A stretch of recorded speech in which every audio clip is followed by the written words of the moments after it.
8-2.3 to 8-2.6. American Revolution and Documents. Standard 8-2. The student will demonstrate an understanding of the causes of the American Revolution and the beginnings of the new nation, with an emphasis on South Carolina's role in the development of that nation. Standard 8-2.3. Explain the roles of South Carolinians in the adoption of the Declaration of Independence. Second Continental Congress. Delegates from South Carolina were low-country elite planters instead of people from the backcountry. Thomas Lynch, Jr., Thomas Hayward, Jr., Edward Rutledge and Arthur Middleton all signed the document. At the Second Continental Congress, the Declaration of Independence was debated and formed. Ideas of democracy, life, liberty and the pursuit of happiness. Right of the people to alter or abolish. John Locke.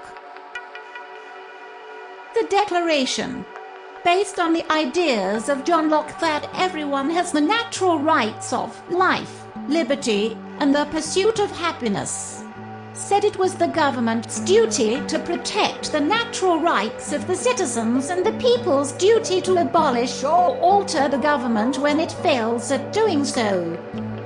In the Declaration, the colonists stated that it was the king and not the parliament that failed them, and that he was the reason they were separating from the mother country of England. Standard 8-2.4. Compare the perspectives of different groups of South Carolinians during the American Revolution, including patriots, Tories/Loyalists, women, enslaved and free Africans, and Native Americans. Patriots v. Loyalists. Patriots supported independence and the Continental Congress.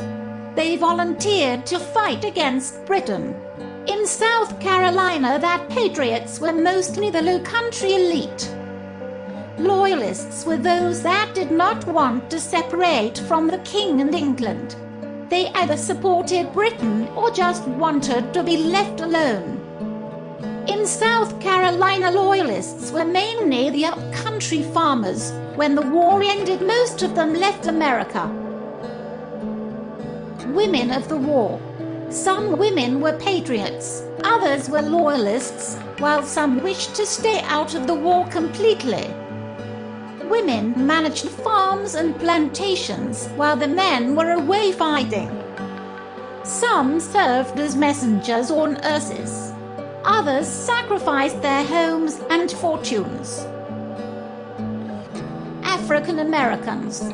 Most African Americans still served as slaves during the war, though some states allowed them to fight in the Continental Army. However, South Carolina was afraid of slave uprisings, so did not follow the appeal that said slaves could fight. Later, when more manpower was needed, the law was changed to allow 1/3 of the militia to be made up of slaves, but they were not allowed to carry weapons. Because South Carolina did not offer freedom if African Americans fought in the war, many went to fight for Britain, who did offer them freedom. Native Americans. At first, many Native Americans tribes avoided the war. Americans attacked Native Americans on the frontier, causing them to retaliate. Many, including the Cherokee, supported Britain because they promised to return the West to them. Standard 8-2.5. Summarize the role of South Carolinians in the course of the American Revolution, including the use of partisan warfare and the battles of Charleston, Camden, Cowpens, Kings Mountain and Eftor Springs. Key battles. Battle of Saratoga, when Americans defeated the British at their attempt to split the colony. This led to the French supporting the colonies. Battle of Charleston, the British failed in taking over in their first attempt, but after a siege, the Patriots were forced to surrender. Battle of Camden. This was a major defeat for the Continental Army because it meant almost all of South Carolina was controlled by the British. Battle of Kings Mountain. This was a defeat for the British and is considered a turning point because the British began to retreat from the upcountry. More key battles. Battle of Cowpens. This battle showed partisans and the Continental Army working together to defeat the British. It was the first time in the war that Americans defeated a force of mostly British regulars. Battle of Eftall Springs. This battle was strategically the final major battle in the beleaguered state because of the British troop losses. Standard 8-2.6 explained the role of South Carolinians in the establishment of their new state government and the national government after the American Revolution. Committee of 99. South Carolina created a new government before the first shots of the Revolutionary War were fired. 15 artisans, 15 merchants, and 69 planters made up this committee, which became the de facto government. Although the governor was still in Charleston, most people obeyed the Committee of 99. Provincial Congress. In November of 1774, the General Meeting called for the election of delegates to a provincial congress. Representation in this Congress was disproportionately from the low country.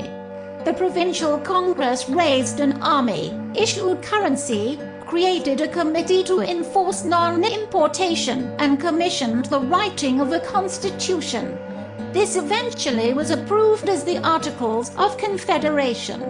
Most people in the upcountry did not agree with the Provincial Congress. First Constitution.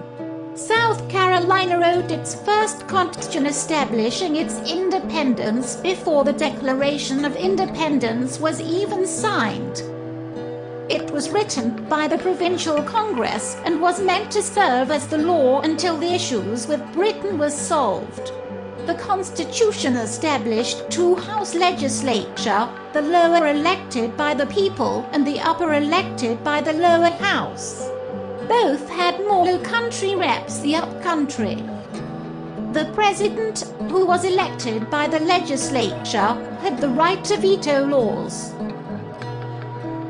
Second Constitution.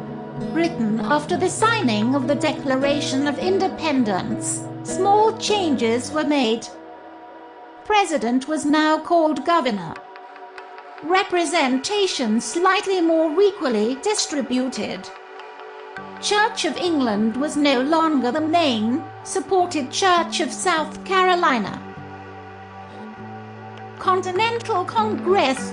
South Carolina played a big part in creating the new national government, which started out as the Continental Congress. South Carolina was the only one of the 13 states to fully meet its financial obligation to the Continental Congress. South Carolinian Henry Lawrence served as president of the Continental Congress and later on the committee that negotiated the Treaty of Paris for the government under the Articles of Confederation. Articles of Confederation. The Articles of Confederation were written after the signing of the Declaration of Independence. These were the groundwork for the first national government.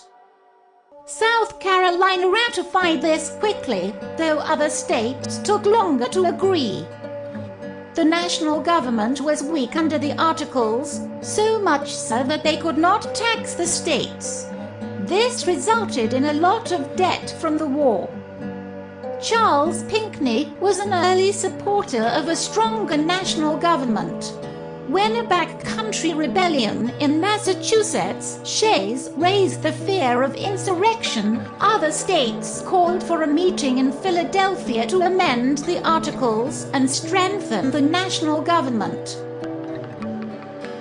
Credits. Slides Carnival, the slides theme and icons. Pair 3 sheet with information. Our memories. Slide Talk. Net.